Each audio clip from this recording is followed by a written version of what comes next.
Hello everyone, welcome back to Ninja Prep. This is Kapil Goyal. तो MSc admissions की ये जो सीरीज है सीयूईटी पीजी एग्जाम के थ्रू, उसके अंदर आज हम लोग जिस यूनिवर्सिटी के बारे में डिस्कस करने वाले हैं वो यूनिवर्सिटी है जम्मू यूनिवर्सिटी। मैं आपको ये पहले ही क्लियर कर दूं कि जम्मू यूनिवर्सिटी एक स्टेट यूनिवर्सिटी है। इसके पहले मैंने आपको सेंट्रल यूनिवर्सिटी ऑफ जम्मू के बारे में बताया था, सेंट्रल यूनिवर्सिटी ऑफ कश्मीर के बारे में बताया था। जम्मू के ही अंदर जो सीयूईटी पीजी से है, इस बार 4-5 यूनिवर्सिटीज हैं। एक है जम्मू यूनिवर्सिटी, एक है सेंट्रल यूनिवर्सिटी ऑफ जम्मू, एक है क्लस्टर यूनिवर्सिटी ऑफ जम्मू, एक है बाबा गुलाम शाह। ये यूनिवर्सिटी जम्मू की यूनिवर्सिटी है। तो सारी यूनिवर्सिटी जितनी भी हैं गवर्नमेंट यूनिवर्सिटी, वो सब किसके अंदर है? सीयूईटी पीजी के अंदर है। इसी तरह से कश्मीर की जितनी भी यूनिवर्सिटीज हैं वो सारी की सारी इस बार सीयूईटी पीजी के अंदर है। तो सेंट्रल यूनिवर्सिटी अलग है और ये जम्मू यूनिवर्सिटी अलग है। जम्मू यूनिवर्सिटी स्टेट यूनिवर्सिटी वहां की, जिस तरह से मैंने बरकातुल्लाह यूनिवर्सिटी, भोपाल यूनिवर्सिटी के बारे में आपको बताया था स्टेट यूनिवर्सिटी, उसी तरह से ये भी एक स्टेट यूनिवर्सिटी है। लास्ट ईयर तक ये यूनिवर्सिटी अपना अलग से एंट्रेंस एग्जाम लिया करती थी, JUET करके, जम्मू यूनिवर्सिटी एंट्रेंस टेस्ट करके इसका एग्जाम होता था। इस बार से ये यूनिवर्सिटी जो पीजी एडमिशन देगी या यूजी एडमिशन भी ये देगी, ये सारे किसके थ्रू होंगे? ये सीयूईटी के एग्जाम के थ्रू होंगे। तो वीडियो को कंटिन्यू करें उसके पहले यदि आप लोगों ने वीडियो को लाइक नहीं किया है तो सबसे पहले लाइक कर दो, चैनल को सब्सक्राइब नहीं किया है सब्सक्राइब कर दो और वीडियो को शेयर जरूर कर दो। तो सबसे पहले हम इसकी NIRF रैंकिंग की बात कर लें। तो NIRF रैंकिंग जो 2023 में है इसकी, वो अच्छी खासी रैंकिंग है। मतलब हमने इसके पहले Rajasthan university, Haryana university, central university Haryana, इन सब की बात की है। तो वहां पर हमने जब रैंकिंग चेक की थी तो उनकी 100 के अबव थी ranking, central university, Rajasthan, Haryana इनकी। परंतु इसकी जो रैंकिंग है काफी ठीक है, 63 रैंकिंग है आउट ऑफ 200 कॉलेजेस। 200 कॉलेजेस में से इसकी जो रैंकिंग है वो 63 है इन 2023। तो रैंकिंग वाइज तो यूनिवर्सिटी ठीक है। 2022 के अंदर ये रैंक थी 93। दैट मीन्स की इंप्रूवमेंट है रैंकिंग के अंदर। एमबीए के अंदर भी इसकी अच्छी खासी रैंकिंग है और 101 पर ये स्टैंड करती है आउट ऑफ 120। एमबीए के अंदर खास रैंकिंग नहीं है। 125 कॉलेज के में से 101 पर है एमबीए के अंदर। अगर रेटिंग वाइज बात की जाए अलग अलग पैरामीटर्स पर तो 6.9 है आउट ऑफ 10। मैंने आपको हमेशा अपने वीडियो में बताया है कि रेटिंग वाला जो है ये सैंपल साइज हमें क्लियर नहीं है कि किस बेस पर ये सर्वे हुआ है। NIRF रैंकिंग गवर्नमेंट का ऑथेंटिक डेटा होता है तो उसको हम मान सकते हैं, सही मान सकते हैं। बात कर लिया है यहाँ पर कितने कोर्सेज अवेलेबल है, तो मैं MSc कोर्सेज की बात कर रहा हूं तो उनमें नंबर ऑफ सीट्स की भी बात कर लेता हूं। तो यहाँ पर जो MSc कोर्सेज है, अच्छे खासे MSc कोर्सेज आपको देखने को मिल जाएंगे। जैसे फिजिक्स अवेलेबल होगा, फिजिक्स में जो इनटेक है यानी कि नंबर ऑफ सीट्स है वो 45 है। केमिस्ट्री में भी नंबर ऑफ सीट्स 45 है। मैथमेटिक्स 40, बॉटनी के अंदर नंबर ऑफ सीट्स है 30, जूलॉजी के अंदर नंबर ऑफ सीट्स है 20, इलेक्ट्रॉनिक्स भी यहाँ पर अवेलेबल है, उसमें नंबर ऑफ सीट्स है 30। फिजिक्स वाले एडमिशन ले सकते हैं उसमें। ज्योग्राफी के अंदर जो नंबर ऑफ सीट्स है वो 25। बायोकेमिस्ट्री, माइक्रोबायोलॉजी, इनमें सीट्स कम है और ये सेल्फ फाइनेंस है। मतलब कि इन सभी कोर्सेज की फीस तो होने वाली है कम, जो कि गवर्नमेंट एडेड है कोर्स ये, और ये सेल्फ फाइनेंस है तो इनकी फीस थोड़ी सी ज्यादा होगी। थोड़ी सी ज्यादा क्या, वही 20-25 हजार रुपए। अगर इनकी 5-6 हजार रुपए फीस होती तो इनकी फीस पड़ेगी करीबन जाके 20 से 25 हजार रुपए पर सेमेस्टर, या उससे भी थोड़ा ज्यादा हो सकता है। अगर बात कर ली जाए इनकी एलिजिबिलिटी की, तो एलिजिबिलिटी ऐसे कुछ मेरे को खास देखने को नहीं मिली। एलिजिबिलिटी वही है according to UGC norms. According to UGC norms means 50% in graduation, relevant graduation. Relevant graduation, relevant graduation का मतलब, रिलेवेंट ग्रेजुएशन का मतलब यदि आप फिजिक्स में एडमिशन लेना चाहते हैं तो आपका BSc हो जिसमें फिजिक्स कम से कम आपके पास एक सब्जेक्ट हो। सब्जेक्ट कॉम्बिनेशन का ऐसा कोई चक्कर नहीं है, पर थॉरली 3 साल आपके पास फिजिक्स होना चाहिए। इसी तरह से केमिस्ट्री के लिए, इसी तरह से मैथमेटिक्स के लिए। तो रिलेवेंट ग्रेजुएशन है और 45% है SC, ST और PWD के लिए। तो ये नॉर्म्स है। अब जैसे बॉटनी वाला होगा तो उसके लिए CBZ का कॉम्बिनेशन हो, जूलॉजी वाला हो तो उसका एक मेजर सब्जेक्ट जूलॉजी हो। तो ये इनका एलिजिबिलिटी क्राइटेरिया है।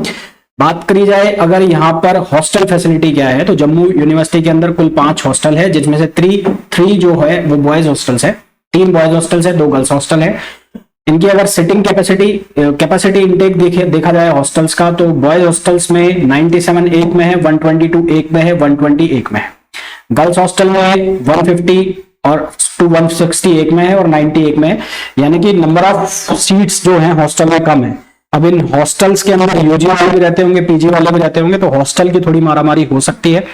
अगर ओवरऑल हॉस्टल के चार्ज यहाँ पर देखे जाए तो ये हॉस्टल के चार्ज है, डबल सीटर रूम के लिए है ये। Rent for 1 seat per month rent है 25 रुपए।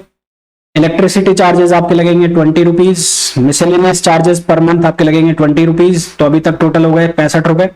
मेंटेनेंस चार्ज लगेगा पर मंथ 30 रुपीज। ये डबल सीटेड के लिए। सिंगल सीटेड के लिए 5 रुपए महंगा हो गया है, रेंट 30 रुपए पर मंथ हो गया। इलेक्ट्रिसिटी चार्जेस 20 और बाकी सब कॉस्ट सेम है, मेंटेनेंस भी सेम है, तो ये 70 रुपीज हो गया। Medical fees 20 rupees. Annual function fee, hostel के फंक्शन होते होंगे 100 रुपीज। हॉस्टल सिक्योरिटी फी आपको 200 रुपए देने की पड़ेगी, ये पर एनुअल है, ये एनुअल है सारे। और ये पिकनिक फी 50 रुपए है, यानी कि हॉस्टल फीस तो आपको जो पर मंथ पड़ने वाली है वो पड़ने वाली है लगभग 100 रुपए, अराउंड 100 रुपीज। और उसके बाद मैस जो चार्ज होंगे आपके अलग होंगे। तो हॉस्टल कुछ बहुत ज्यादा महंगे नहीं है।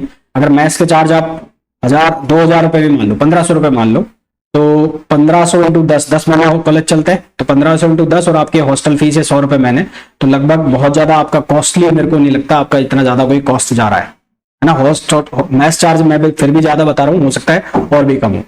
तो ये हो हॉस्टल फीस। अब जो कोर्स फी है उसके बारे में मेरे को इतना आइडिया है नहीं, क्योंकि मैंने वेबसाइट्स वगैरह भी सर्च की थी तो वहां पर मेरे को फी स्ट्रक्चर देखने को नहीं मिला। परंतु हॉस्टल फीस अगर इतनी है तो मैं श्योर हूं कि जो कोर्स फी है वो भी इतनी ज्यादा नहीं हो सकती। कोर्स फी भी ज्यादा से ज्यादा 2-3 हजार रुपए या उससे भी कम चलेगी। हाँ, सेल्फ फाइनेंस सीट है उसके अगेंस्ट जरूर है कि 10-20 हजार रुपए आपको फीस यहाँ पर देखने को मिल जाए, पर इससे ज्यादा फीस यहाँ नहीं हो सकती। फिर अगर बात कर ली जाए कि यहाँ पर जो ओवरऑल स्टूडेंट रिव्यू है वो क्या है, लाइक्स और डिसलाइक क्या है। तो लाइक्स के अंदर बात करें तो every faculty member used to be very highly qualified, यहाँ पर फैकल्टी मेंबर्स की तारीफ हो रही है। प्लेसमेंट का मैं नहीं बोलूंगा क्योंकि एमएससी में इतने कोई खास प्लेसमेंट नहीं होते। और हॉस्टल फीस 7000 पर ईयर विदाउट फूड, यहाँ पर एक ये चीज लिखी हुई है जो कि कॉन्ट्राडिक्टरी है थोड़ी। 7000 पर ईयर है, हाँ तो वो 7000 पर year without food. You have to pay ₹20 for breakfast, 30 rupees for lunch and same for the dinner. यानी कि एक दिन का आपका खाना ही खाना हो गया 30 और 30 60, 80 रुपए आपका पर डे फूड का हो गया। तो अगर आपने 30 दिन खाना खाया है तो 2400 रुपए आपका ये हो गया, तो 1500 से ज्यादा हो गया ये तो। और हॉस्टल फीस यहाँ पर जो मेंशन है वो 7000, और पीछे जो हमने जो चार्ट देखा है तो उसमें हो सकता है ये कुछ एक्स्ट्रा चार्जेस भी हो, तो वो आपका रेंट हो गया मंथली के अलावा कुछ ये प्रिकॉशन मनी या कुछ ऐसा मेंटेनेंस चार्ज वगैरह भी लगाते होंगे। तो 7000 फीस भी बहुत ज्यादा नहीं है हॉस्टल की। तो मैस चार्ज जो आपका वो लगेगा वो तो हर जगह लगता है। ब्रेकफास्ट में you get paratha and sabzi, dinner and lunch same rice, chapati, sabzi, dal, and ये आपको जो मेन्यू है मैस का वो बताया हुआ है। The university campus is student friendly, with बाकी सब चीजें हैं यूनिवर्सिटी कैंपस में। इस लाइन्स में क्या है, हार्डली एनी प्लेसमेंट की दिक्कत है, यहाँ पे प्लेसमेंट होते नहीं है। प्लेसमेंट का एमएससी में आपको कहीं भी देखने को नहीं मिलेंगे। तो प्लेसमेंट की सोच के जा रहे हो तो वो से केवल आईआईटी और एनआईटीज में होते हैं, उसके अलावा कहीं पर भी प्लेसमेंट वगैरह बहुत कम चांस है कि प्लेसमेंट आपके हो। Bathrooms are not clean properly and sometimes they don't have water in bathroom and warden is just for the name and don't take the problem seriously। तो यहाँ पर मेनली जो प्रॉब्लम है वो रिगार्डिंग है हॉस्टल्स के।